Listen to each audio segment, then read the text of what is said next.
Okay, here's our. This is going to be our second to last time together that you get to see my mug here. Um, Welcome to a Where's Waldo type assignment, but I hope you find it interesting. These articles, I just realized, are getting to be 4 years old, and with science, things move very fast. So some of the information in here may not be valid. Some of the information might actually, in fact, the last article that you're going to read about the first cookout and why we eat meat and how the evolution of us being able to cook our food, whether or not we're cooking um, greens or vegetables or eating cooking vegetables or cooking meats, fish, those types of things. Um, Shows how that allowed us to have our brains develop. So if the chimpanzees would have come up with fire first, we'd all be sitting in cages and having the chimps come look at us. Wow, what a Planet of the Apes vision that is. Anyway, all of a sudden I just I felt like Charlton Heston there for a minute. So anyway, enjoy these articles. I think they're very timely for Thanksgiving, I one of the things is to speaking of Thanksgiving coming up, you got to count your blessings, and the food addiction article. I really need to count my blessings. I was born.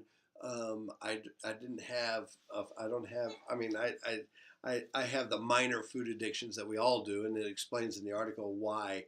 Um, you know, ice cream hits all the pleasure centers in the human body. Boom. But most of us can walk away from it. Some people can't. It is a true addiction. It's like opioids. Food is like an opioid to them. And as with a lot of things in America, and it's a very American thing, is that we see addiction as a moral weakness and not a disease. And that's one of the that's one of the things that keeps um, tried and true um, treatments.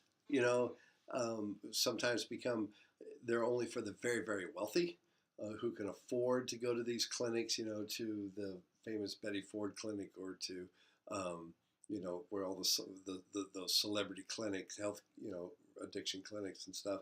Um, and I mean, it might be getting better. I don't know, but it is because we see things like that as a moral, as a character weakness, as a character flaw, and you just need to get over it, and you need to grow up, and you need.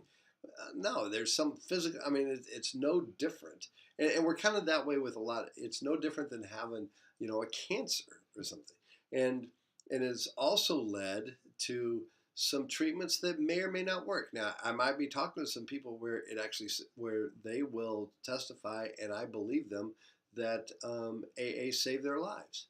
Okay.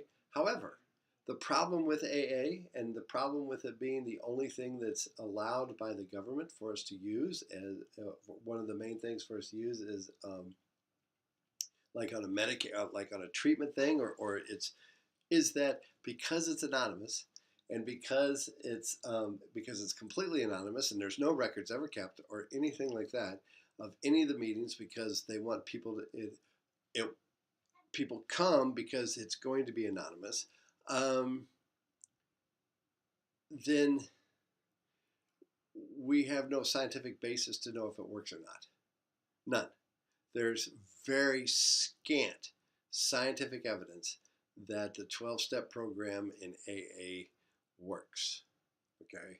Um, and as a matter of fact, they're starting to find with people with studies that are not anonymous, where they're actually working with subjects who don't mind saying yes, I'm doing AA, and um, and then some alternative things to AA, where you're working on your addiction, you're working on going cold turkey. Um, but anyway, I've got to go. Hello, this is he.